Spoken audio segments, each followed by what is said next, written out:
బయటికి కనిపిస్తున్న దెబ్బలు మానిపోతాయి, కానీ వాడి మనసుకు తగిలిన దెబ్బల నుంచి కోలుకోగలడా? ఇక్కడ నువ్వు చెప్పినట్టు నీకు నచ్చినట్టు పనిచేయడానికి నేను లేను.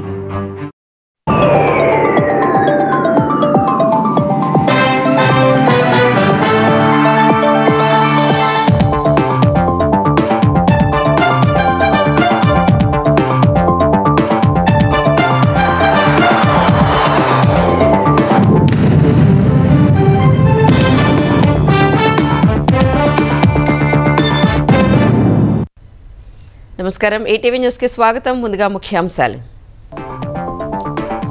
నేడు తెలంగాణ మంత్రివర్గం విస్తరణ, కొత్తగా 3 మంత్రులకు అవకాశం. ఉపసభాపతిగా రామచంద్రు నాయక్.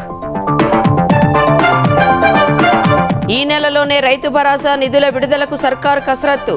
తొలుత ఎకరం భూమి లబ్ధిదారులకు సాయం, తరువాత దశల వారీగా చెల్లింపులు.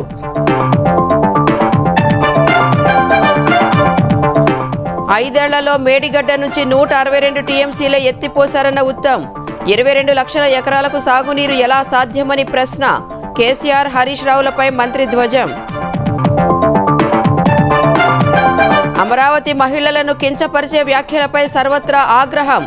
తుళ్లూరు ధర్నా కేంద్రం వద్ద రైతుల మానవహారం. కృష్ణంరాజు, కొమ్మినేని దిష్టిబొమ్మల దహనం.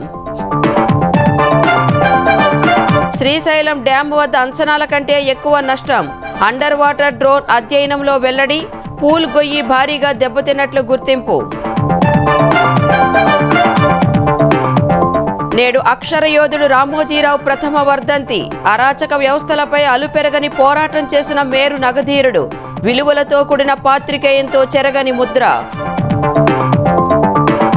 బీహార్లోనూ మహారాష్ట్ర తరహా మ్యాచ్ ఫిక్సింగ్. ఓటమి భయంతో బీజేపీ అవకతవకలకు పాల్పడుతోందని రాహుల్ ఆరోపణ. తోసిపుచ్చిన ఈసీ. ఎలాన్ మస్క్ పై మరోసారి మండిపడ్డ ట్రంప్. డెమోక్రాట్లకు మద్దతిస్తే పరిణామాలు తీవ్రంగా ఉంటాయని హెచ్చరిక.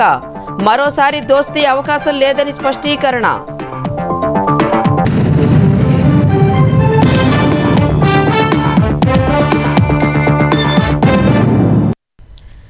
తెలంగాణ మంత్రివర్గ విస్తరణకు వేళైంది. ఈ మధ్యాహ్నం 12 గంటల నుంచి 12 గంటల 20 నిమిషాల మధ్య గవర్నర్ జిష్ణుదేవ్ వర్మ 3 కొత్త మంత్రులతో ప్రమాణ స్వీకారం చేయించనున్నారు.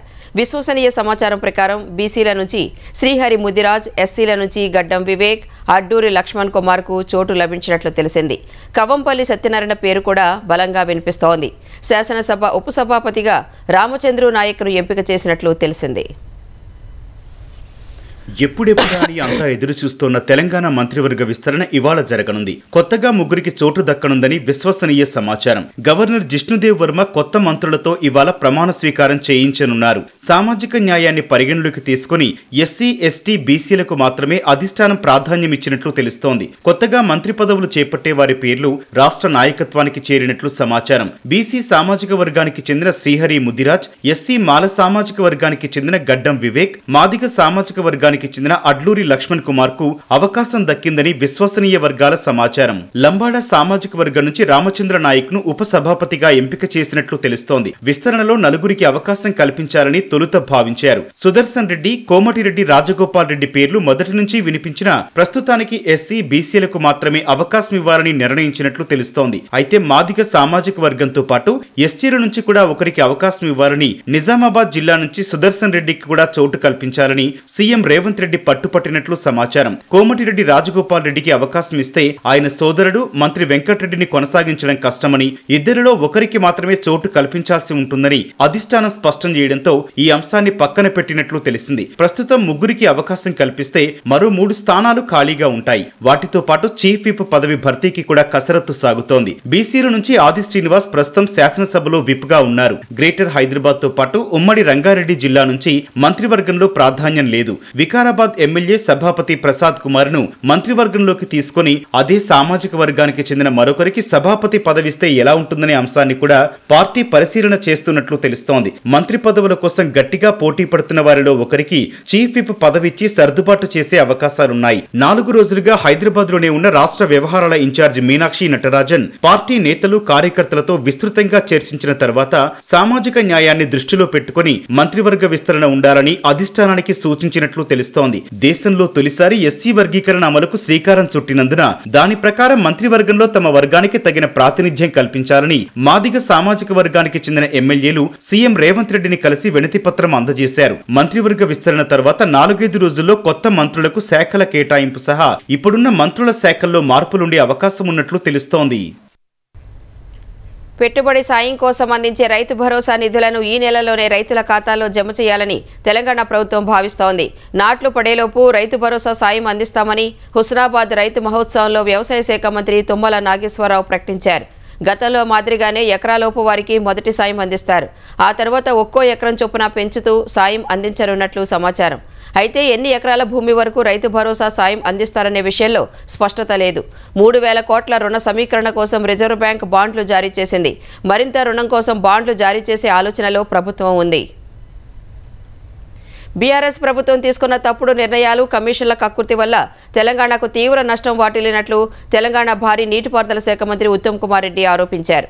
కాళేశ్వరంపై హరీష్ రావు అసత్యాలు ప్రచారం చేస్తున్నారని మండిపడ్డారు. 5 ఏళ్లలో మేడిగడ్డలో 162 టీఎంసీలు మాత్రమే ఎత్తిపోశారని, అందులో 63 టీఎంసీలు తిరిగి సముద్రంలోకి వదిలారన్నారు. కేవలం 99 టీఎంసీలతో 20 లక్షల ఎకరాలకు నీరు ఎలా ఇచ్చారో హరీష్ రావు చెప్పాలని ఉత్తమ్ డిమాండ్ చేశారు. కేసీఆర్ కుటుంబం అవినీతికి కాళేశ్వరం ప్రాజెక్టు ప్రత్యక్ష సాక్ష్యమన్నారు. తమ్మిడిహట్టి వద్ద నీటి లభ్యత లేదని కేంద్ర జలసంఘం ఏనాడు చెప్పలేదని, అలా చేసి ఉంటే 62,000 కోట్ల ఆదా అయ్యేవన్నారు. దానివల్ల ఇతర ప్రాజెక్టులు పూర్తయ్యేవని తెలిపారు. తెలంగాణ ప్రజలపై వడ్డీల భారం పడటానికి బీఆర్ఎస్ కారణమని ఉత్తమ్ మండిపడ్డారు. అమరావతి వేశ్యల రాజధాని అంటూ సాక్షి ఛానల్లో జర్నలిస్టులు కృష్ణంరాజు, కొమ్మినేని శ్రీనివాసరావు చేసిన వ్యాఖ్యలపై సర్వత్రా ఆగ్రహం వ్యక్తమవుతోంది. తుళ్లూరులో వారిద్దరి చిత్రపటాల్ని చెప్పులతో కొట్టి రాజధాని మహిళలు నిరసన తెలిపారు. ఆకుపచ్చ కండువాలు ధరించి నిరసన చేపట్టారు. పోలీస్ స్టేషన్లో కొమ్మినేని, కృష్ణంరాజుపై ఫిర్యాదు చేశారు. తుళ్లూరు ధర్నా పాయింట్ వద్ద రాత్రి రైతులు మానవహారంగా ఏర్పడ్డారు. కృష్ణంరాజు, కొమ్మినేని దిష్టిబొమ్మలను దహనం చేశారు. విజయవాడ అయోధ్య నగర్లోని కృష్ణంరాజు ఇంటి వద్ద నిరసన తెలిపేందుకు వెళ్లగా ఇంటికి తాళం వేసి ఆయన అజ్ఞాతంలోకి వెళ్లడంతో మహిళలు సాక్షి కార్యాలయం వద్ద బైఠాయించారు. గతంలోనూ అమరావతి మహిళలపై అనుచిత వ్యాఖ్యలు చేసిన వారిపై చర్యలు తీసుకుని ఉంటే ఇప్పుడు ఈ పరిస్థితి వచ్చేది కాదని అమరావతి నాన్ పొలిటికల్ జేఏసీ నేతలు అభిప్రాయపడ్డారు. సాక్షిపై గుంటూరు అరండల్పేట పోలీస్ స్టేషన్లో ఫిర్యాదు చేశారు. కృష్ణంరాజు వ్యాఖ్యల్ని ఏపీయూడబ్ల్యూజే విజయవాడ అర్బన్ యూనిట్ ఖండించింది. రాష్ట్ర మహిళా కమిషన్కు ఫిర్యాదు చేసినట్లు ఏపీ జర్నలిస్ట్ యూనియన్ తెలిపింది. అమరావతి వేశ్యల రాజధాని అని సాక్షి టీవీ చర్చల్లో పేర్కొన్న కృష్ణంరాజు తన వ్యాఖ్యలను సమర్థించుకుంటూ ఓ వీడియో విడుదల చేశారు.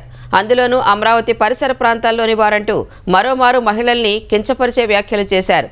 వైసీపీకి చెందిన జగనన్న కనెక్ట్స్ అనే సామాజిక మాధ్యమం వేదిక ద్వారా వీడియో విడుదల చేశారు. మహిళా రైతులకు క్షమాపణ చెప్పే ప్రయత్నం చేయని కృష్ణంరాజు పైగా జగన్ సతీమణి భారతీరెడ్డిపై ట్రోల్స్ చేస్తున్నారని, అది భావ్యం కాదని వైసీపీ పట్ల విధేయత చాటుకున్నారు. సెక్స్ వర్కర్లు ఎక్కువగా ఉన్న రాష్ట్రాల్లో ఆంధ్రప్రదేశ్ అగ్రస్థానంలో ఉందని, అమరావతి పరిసర ప్రాంతాల్లో ఆ సమస్య తీవ్రంగా ఉన్నట్లు కేంద్ర గణాంకాలు చాటుతున్నాయని కృష్ణంరాజు చెప్పారు. అమరావతిలో వేశ్యలు ఉన్నారని తాను అనలేదని పేర్కొన్నారు. అమరావతి చుట్టుపక్కల ప్రాంతాల్లో ఎన్ని కుటుంబాలు వేశ్య వృత్తిలో నిమగ్నమై ఉన్నాయో అధికారులను అడిగితే చెబుతారని, శుక్రవారం తాను చేసిన వ్యాఖ్యల్లో ఎలాంటి తప్పు లేదని కృష్ణంరాజు సమర్థించుకున్నారు. ఆన్లైన్ బదిలీ విధానంతోనే ఉపాధ్యాయులకు మేలని, రాజకీయ జోక్యం, పైరవీలకు స్థానం ఉండదని ఏపీ పాఠశాల విద్యాశాఖ తెలిపింది. ఉపాధ్యాయ సంఘాలు మాన్యువల్ కౌన్సిలింగ్ నిర్వహించాలని డిమాండ్ చేస్తున్న నేపథ్యంలో విద్యాశాఖ ఈ ప్రకటన విడుదల చేసింది. ఉపాధ్యాయ సంఘాలతో పలుమార్లు సంప్రదింపులు జరిపాకే అన్ని బదిలీలను ఆన్లైన్ ద్వారా మాత్రమే చేయాలని నిర్ణయం తీసుకున్నట్లు తెలిపింది. మానవ ప్రమేయం లేకుండా పూర్తి పారదర్శకంగా ఉపాధ్యాయుల బదిలీలు, పదోన్నతుల ప్రక్రియ చేపట్టామన్న విద్యాశాఖ కొందరు తమ వ్యక్తిగత ప్రయోజనాల కోసం తప్పుడు ప్రచారం చేస్తూ టీచర్లను గందరగోళానికి గురి చేస్తున్నారని, అలాంటి వదంతులను నమ్మొద్దని సూచించింది. ఏపీ చరిత్రలో తొలిసారి రాజకీయ జోక్యం లేకుండా 4,853 పదోన్నతులను ఆన్లైన్ ద్వారా పూర్తి చేశామని, మే 21 నుంచి జూన్ 10 వరకు బదిలీల షెడ్యూల్ ఖరారైనట్లు తెలిపింది. ఇప్పటి వరకు 35,235 మందికి బదిలీలు పూర్తయ్యాయని పాఠశాల విద్యాశాఖ వెల్లడించింది. శ్రీశైలం డ్యాం ఫ్లంజ్ పూల్తో పాటు దెబ్బతిన్న ఇతర భాగాల మరమ్మతుల కోసం చేపట్టిన అధ్యయనంలో ఆందోళనకర విషయాలు వెలుగులోకి వచ్చాయి. డ్యాం వద్ద అంచనాలకు మించి నష్టం జరిగినట్లు తెలుస్తోంది. దెబ్బతిన్న భాగాలు ఎక్కువగా నీటి లోపల ఉండడంతో వాటి తీవ్రత బయటకు కనిపించడం లేదు. 2009లో కృష్ణానదికి భారీగా వరదలు రావడంతో డ్యాంలో కొంత భాగం పాడైంది. యాప్రాన్తో పాటు అక్కడికి వెళ్లే మార్గము దెబ్బతింది. కర్నూలులోని IIT design and manufacturing associate professor Krishna Nayak ఆధ్వర్యంలోని బృందం డ్యాం ప్లంజ్ పూల్ను అండర్ వాటర్ డ్రోన్తో పరిశీలించింది. డ్రోన్ను 6 మీటర్ల లోతుకు పంపించి ప్లంజ్ పూల్ అంతర్భాగం ఫోటోలు, వీడియోలు తీశారు. పూల్ గొయ్యి అంచులన్నీ బాగా దెబ్బతినడంతో పాటు పగుళ్లు వచ్చినట్లు గుర్తించారు. సిలిండర్లు ధ్వంసమైనట్లు తేలింది. ఈ ఫోటోలు, వీడియోలను కృష్ణానాయక్ బృందం జలవనరుల శాఖ సిఈ కబీర్ బాషాకు సమర్పించింది. రెండో దశలో ప్లంజ్ పూల్ను 40 మీటర్ల లోతు వరకు అధ్యయనం చేయనుంది. అమరం అపూర్వం మీ చరిత, ఆ వెలుగులో మున్ముందుకు సాగడమే మా భవిత అంటూ రామోజీ గ్రూప్ సంస్థల వ్యవస్థాపకులు దివంగత రామోజీరావుకు కుటుంబ సభ్యులు, సంస్థ ఉద్యోగులు, సిబ్బంది నివాళులర్పించారు. రామోజీరావు దిగంతాలకేగి ఏడాది పూర్తయిన వేళ ఆ మహనీయుడి సేవలను గుర్తు చేసుకుంటూ అంజలి ఘటించారు. ప్రపంచ పర్యాటకుల స్వర్గధామం సృష్టికర్త, పాత్రికేయ విజయ పతాక, భారతీయ చలనచిత్ర రంగంలో చెరగని చరిత, తెలుగు జాతి మార్గదర్శి, దేశ 2వ అత్యున్నత పురస్కార గ్రహీత పద్మవిభూషణ్ రామోజీరావు దిగంతాలకేగి అప్పుడే ఏడాది. ప్రత్యేకంగా, పరోక్షంగా వేలాది మందికి జీవనోపాధి కల్పించిన ఆ మహానుభావుడి ప్రథమ వర్ధంతిని రామోజీ ఫిల్మ్ సిటీలో నిర్వహించారు. రామోజీ గ్రూప్ సంస్థల CMD Kiran, film city MD Vijayeshwari, ETV Bharat MD Bruhathi, Priya foods director Sahari, UKML director Sohana, ETV CEO Bapineedu, Eenadu Andhra Pradesh, Telangana ఎడిటర్లు M Nageswara Rao, DN Prasad, Ramoji group సంస్థల మానవ వనరుల విభాగాధిపతి డాక్టర్ గోపాలరావు, విభాగ అధిపతులు, ఉద్యోగులు, సిబ్బంది పుష్పాంజలి ఘటించారు.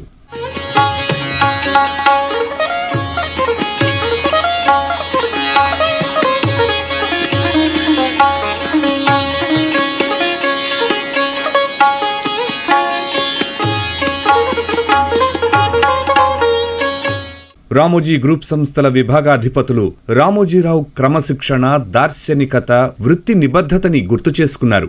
నలుగురు నడిచే దారుల్లో కాకుండా కొత్త మార్గాలు వెతకాలని ప్రోత్సహించేవారని చెప్పారు. రామోజీరావు ఏనాడు కృషిని తప్ప అదృష్టాన్ని నమ్ముకోలేదని ఈటీవీ సీఈఓ బాపినీడు స్మరించుకున్నారు. చైర్మన్ గారి 88 సంవత్సరాల కాలంలో 48 సంవత్సరాలు ఆయనతో కలిసి పనిచేసే భాగ్యం నాకు కలిగింది. ఈ జర్నీలో నేను నేర్చుకుంది, నేను అబ్జర్వ్ చేసింది ఏంటంటే, చైర్మన్ గారు అదృష్టాన్ని ఎప్పుడు నమ్మరు, కష్టాన్ని, సమిష్టి కృషినే నమ్ముతారు. The whole life he sacrifice for us and he build the empire. He made everything comfortable. He made us also comfortable. Now it is our responsibility. ఆయన ఏదైతే లెగసీ బిల్డ్ చేశారో దాన్ని ఇంకా ముందు తీసుకెళ్ళి ఆయనకి ఎక్కడున్నా కానీ సంతోషంగా ఉండేలా మనం చేయాలి. Now that is the only tribute that we can give to chairman sir. దివంగత రామోజీరావుతో కలిసి దశాబ్దాలుగా ప్రయాణించిన రామోజీ గ్రూప్ సంస్థల మానవ వనరుల విభాగాధిపతి డాక్టర్ గోపాలరావు స్వీయ క్రమశిక్షణ, సమయపాలనకు రామోజీరావు అత్యంత ప్రాధాన్యమిచ్చేవారని చెప్పారు.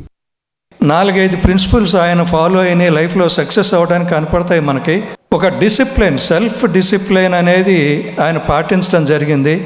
లేవగానే పేపర్లన్నీ తెప్పించుకొని చదవటం, నడక, వాకింగ్ చేయటం అనేది దాదాపు 1 గంట సేపు వాకింగ్ చేసేవారు. మీరు గనక నేను వాకింగ్ చేసిన దాన్ని కౌంట్ చేస్తే భూప్రపంచాన్ని 2 సార్లు తిరిగి ఉంటాను, అంత నడక నడిచాను అనేది విన్నా నేను. ఆయన టైం గురించి చాలా పర్టికులర్గా ఉండేవారు. ఆయనే టైంని ఎవరైతే సద్వినియోగం చేసుకుని వాళ్ళ ఎఫర్ట్స్ని దాని మీద కాన్సన్ట్రేట్ చేయగలుగుతారో వాళ్ళు డెఫినెట్గా జీవితంలో సక్సెస్ అవుతారు. సామాన్యులను అసామాన్యులుగా తీర్చిదిద్దిన రామోజీరావు తన బలం సిబ్బంది అని సగర్వంగా చెప్పేవారని ఈనాడు ఆంధ్రప్రదేశ్ ఎడిటర్ నాగేశ్వరరావు గుర్తు చేసుకున్నారు. చైర్మన్ గారు అబ్దుల్ కలాం అంటే నాకు బాగా అసూయ. అబ్దుల్ కలాం ఒక సభలో మాట్లాడడానికి వెళ్తూ చనిపోయారు. పని చేస్తూ రాలిపోవాలి అని చైర్మన్ గారు కూడా రిజల్ట్స్ వచ్చిన రోజు గంటకు పైగా మాతో సంభాషించారు, చాలా యాక్టివ్గా. చైర్మన్ గారు ఎంత పెద్దగా ఆలోచిస్తారు, థింక్ బిగ్ అంటారు కదా. చైర్మన్ గారు ఎన్నికలు అయిపోయిన దగ్గర నుంచి రిజల్ట్స్ వచ్చే మధ్యలో ఉన్న గ్యాప్ లో చైర్మన్ గారి దృష్టి అంతా కూడా there is a possibility for Eenadu to become number 1 in the country. Always number 1 అయ్యే అవకాశం మనకుంది, మీరందరు కనుక కృషి చేస్తే. అట్లా ఎప్పుడు కూడా పెద్దగా ఆలోచించడం, గొప్పగా ఆలోచించడం, బాగా దూరదృష్టితో ఆలోచించడం. ఎన్ని వైవిధ్యభరితమైనటువంటి వ్యాపారాలు, hotels, finance, chit funds, TV, digital, radio, news paper, ఎన్ని రకాలైనటువంటి వ్యాపారాలు. ఒక్క మనిషి తన జీవితంలో ఒక లెజెండ్గా ఎదిగారు. అట్లాంటి వ్యక్తులు చాలా చాలా అరుదు. అట్లాంటి ఒక అద్భుతమైనటువంటి వ్యవస్థని చైర్మన్ గారు తన జీవిత కాలంలోనే నిర్మించారు. రామోజీరావు ప్రథమ వర్ధంతి సభలో ఆయన జీవిత విశేషాలను వివరించే వీడియో, ఉద్యోగులను ఉద్దేశించి రామోజీరావు రాసిన బాధ్యతల వీలునామాను ప్రదర్శించారు. ఆయన జీవన ప్రయాణంలోని కీలక ఘట్టాలను వివరించే ఫోటో ప్రదర్శన అందరిలో స్ఫూర్తిని నింపింది. పత్రిక అంటే సమాచార స్రవంతి మాత్రమే కాదు, ప్రజా ప్రయోజనాల కోసం పోరాడే ఖడ్గమని, పాత్రికేయానికి కొత్త అర్థాన్ని ఇచ్చిన మహర్షి రామోజీరావు అని సీఎం చంద్రబాబు అన్నారు. విలువలతో కూడిన నిష్పక్షపాత పాత్రికేయంతో సమాజంపై చెరగని ముద్ర వేశారని కొనియాడారు. పద్మవిభూషణ్ రామోజీరావు ప్రథమ వర్ధంతిని పురస్కరించుకుని అక్షర యోధుడికి ఘన నివాళులర్పిస్తూ సామాజిక మాధ్యమం ఎక్స్లో చంద్రబాబు పోస్టు పెట్టారు. రామోజీరావు మన మధ్య లేకపోయినా ఆయన నింపిన స్ఫూర్తి అందరిలో నిలిచే ఉంటుందని అన్నారు. రామోజీరావు ఎగరేసిన అక్షర బావుట నిత్య సత్యమై, నిత్య నూతనమై, రోజు ఉషోదయాన నినదిస్తూనే ఉంటుందన్న చంద్రబాబు, తలవంచని నైజం, వ్యాపారాల్లో సమాజ హితం చూసిన వైనం ఆయనను సమున్నత స్థాయిలో నిలబెట్టిందన్నారు. అరాచక వ్యవస్థలపై ఈనాడు సంస్థల ద్వారా రామోజీరావు చేసిన పోరాటాలు, ప్రజా సమస్యలపై ఆయన చేసిన యుద్ధాలు మీడియా రంగానికే తలమానికంగా నిలిచాయన్నారు. రామోజీ గ్రూప్ అంటేనే విశ్వసనీయతకు నిలువెత్తు రూపమని, సమాజాన్ని అత్యంత ప్రభావితం, అనునిత్యం చైతన్యవంతం చేసిన ఆయనను స్మరించుకోవడం తెలుగు ప్రజలందరి బాధ్యత అని చంద్రబాబు గుర్తు చేశారు. ఒక్క మాటలో చెప్పాలంటే రామోజీరావు తెలుగు జాతి సంపద అని, ప్రథమ వర్ధంతి సందర్భంగా నిత్యస్ఫూర్తిగా నిలిచే ఆయనను మార్గదర్శిగా భావించి ముందడుగు వేద్దామని చంద్రబాబు పిలుపునిచ్చారు. జూబ్లీహిల్స్ ఎమ్మెల్యే మాగంటి గోపీనాథ్ కన్నుమూశారు. ఈ ఉదయం 5:45కు తుది శ్వాస విడిచారు. ఈ నెల 5న గుండెపోటుతో ఏఐజీ ఆసుపత్రిలో చేరిన ఎమ్మెల్యే మాగంటి 3 రోజులుగా మృత్యువుతో పోరాడుతూ ఓడారు. ఆయన జూబ్లీహిల్స్ నియోజకవర్గం నుంచి 3 సార్లు ఎమ్మెల్యేగా ప్రాతినిధ్యం వహించారు. టీడీపీ నుంచి 1 సారి, టీఆర్ఎస్ నుంచి 2 సార్లు ఎమ్మెల్యేగా గెలుపొందారు. హైదరాబాద్ హైదర్గూడలో జన్మించిన మాగంటికి భార్య, కుమారుడు, కుమార్తె ఉన్నారు. ఏలూరు జిల్లా ద్వారకా తిరుమలలో ఇటీవల పట్టుబడిన దొంగ నోట్ల ముఠా ప్రధాన నిందితుడు కోడూరి రవితేజను పోలీసులు అరెస్టు చేశారు. నిందితుడి వద్ద నుంచి 65 లక్షల రూపాయల నకిలీ నోట్లతో పాటు పెద్ద మొత్తంలో సొత్తు స్వాధీనం చేసుకున్నారు. ఈ ఏడాది జనవరి 2వ తేదీన ద్వారకా తిరుమలలో దొంగ నోట్లు మారుస్తున్న ముఠాను పోలీసులు అరెస్టు చేశారు. అప్పటి నుంచి పరారీలో ఉన్న ప్రధాన నిందితుడు కోడూరి రవితేజ కోసం ముమ్మరంగా గాలించి అరెస్టు చేసినట్లు పోలీసులు తెలిపారు. హైదరాబాద్లో ప్రతి ఏటా బత్తిన సోదరుల ఆధ్వర్యంలో జరిగే చేప ప్రసాదం పంపిణీ ఈ ఉదయం 9 గంటలకు నాంపల్లి ఎగ్జిబిషన్ గ్రౌండ్లో ప్రారంభం కానుంది. రేపు ఉదయం 9 గంటల వరకు కొనసాగనుంది. తెలంగాణ స్పీకర్ గడ్డం ప్రసాద్, మంత్రి పొన్నం ప్రభాకర్ చేప ప్రసాదం పంపిణీని ప్రారంభించనున్నారు. ఇందుకోసం 1,00,000 చేప పిల్లల్ని సిద్ధంగా ఉంచినట్లు మత్స్యశాఖ అధికారులు తెలిపారు.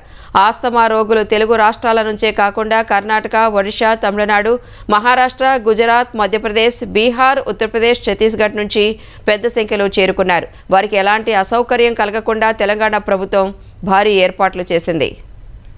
అమెరికా అధ్యక్షుడు డొనాల్డ్ ట్రంప్ టెస్లా అధినేత ఎలాన్ మస్క్కు మరోసారి గట్టి హెచ్చరిక చేశారు. 2026 మధ్యంతర ఎన్నికల్లో డెమోక్రాట్లకు సహకరిస్తే తీవ్ర పరిణామాలు ఎదుర్కోక తప్పదని అల్టిమేటం జారీ చేశారు.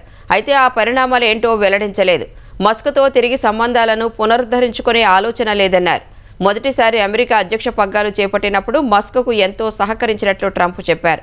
ఈ వ్యవహారంపై స్పందించిన అమెరికా ఉపాధ్యక్షుడు జేడీ వాన్స్ ట్రంప్ను వెంబడించడం ద్వారా మస్క్ పెద్ద తప్పు చేస్తున్నారని అన్నారు. భావోద్వేగంతోనే ఆయన నిరాశకు గురయ్యాడని, తక్కువగా అంచనా వేసినట్లు చెప్పారు. మస్క్ దూకుడు చూస్తుంటే అంతా సర్దుకుంటుందనే తన అంచనాలు నిజమయ్యే అవకాశం లేదని జేడీ వాన్స్ అన్నారు. బిగ్ బ్యూటిఫుల్ బిల్ విషయంలో ట్రంప్, మస్క్ మధ్య విభేదాలు తారాస్థాయికి చేరాయి. ఇరువురు సామాజిక మాధ్యమాల్లో పరస్పరం తీవ్రస్థాయిలో ఆరోపణలు చేసుకున్నారు. 2024 మహారాష్ట్ర ఎన్నికలు ప్రజాస్వామ్య రిగ్గింగ్కు బ్లూ ప్రింట్ అని కాంగ్రెస్ మాజీ అధ్యక్షుడు రాహుల్ గాంధీ ఆరోపించారు.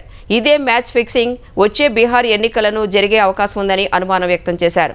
ఆంగ్ల దినపత్రికలో ప్రచురితమైన తన వ్యాసాన్ని సామాజిక మాధ్యమం ఎక్స్లో పోస్ట్ చేసిన రాహుల్ మహారాష్ట్ర ఎన్నికల ఫలితాలకు సంబంధించి తీవ్ర ఆరోపణలు చేశారు. మహారాష్ట్ర ఎన్నికల్లో ఏ విధంగా రిగ్గింగ్ జరిగిందో పేర్కొన్నారు. ఏ ప్రజాస్వామ్యానికైనా ఫిక్స్డ్ ఎన్నికలు ముప్పు అని ఆందోళన వ్యక్తం చేశారు. మోసం చేసిన పక్షం ఎన్నికల్లో గెలవచ్చు, కానీ అది వ్యవస్థలకు నష్టం చేయడంతో పాటు ప్రజా విశ్వాసాన్ని ధ్వంసం చేస్తుందని రాహుల్ ఆవేదన వ్యక్తం చేశారు. రాహుల్ వ్యాఖ్యలను బీజేపీ తిప్పికొట్టింది. అసత్య ప్రచారాలకు రాహుల్ గాంధీ వ్యాసం బ్లూ ప్రింట్ అని ఆ పార్టీ అధ్యక్షుడు జేపీ నడ్డా ఎదురుదాడి చేశారు. గతేడాది మహారాష్ట్ర అసెంబ్లీ ఎన్నికల్లో రిగ్గింగ్ జరిగిందనే ఆరోపణలను ఈసీ వర్గాలు తోసిపుచ్చాయి. రాహుల్ తన వ్యాసంలో పేర్కొన్న అంశాలను కాంగ్రెస్ ఎప్పుడూ ఎత్తి చూపలేదని పేర్కొన్నాయి. కాంగ్రెస్ అగ్రనేత సోనియా గాంధీ అస్వస్థతకు గురయ్యారు. అధిక రక్తపోటు సమస్యతో సిమ్లాలోని ఇందిరాగాంధీ ఆసుపత్రిలో చేరారు. 78 ఏళ్ల సోనియా తన కుమార్తె ప్రియాంక గాంధీతో కలిసి వ్యక్తిగత పర్యటనకు వెళ్లారు. సిమ్లా శివారులోని చెరబ్రాలోని ప్రియాంక ఇంట్లో ఉన్న సమయంలో ఆమెకు రక్తపోటు తీవ్రమైంది. వెంటనే సోనియా ఐజీఎంసీ ఆసుపత్రికి వెళ్లి వైద్యులు సూచించిన పరీక్షలు చేయించుకున్నారు. రక్తపోటు సాధారణ స్థితికి వచ్చిన తర్వాత సోనియా తిరిగి వెళ్లిపోయారని ఆసుపత్రి వైద్యులు తెలిపారు.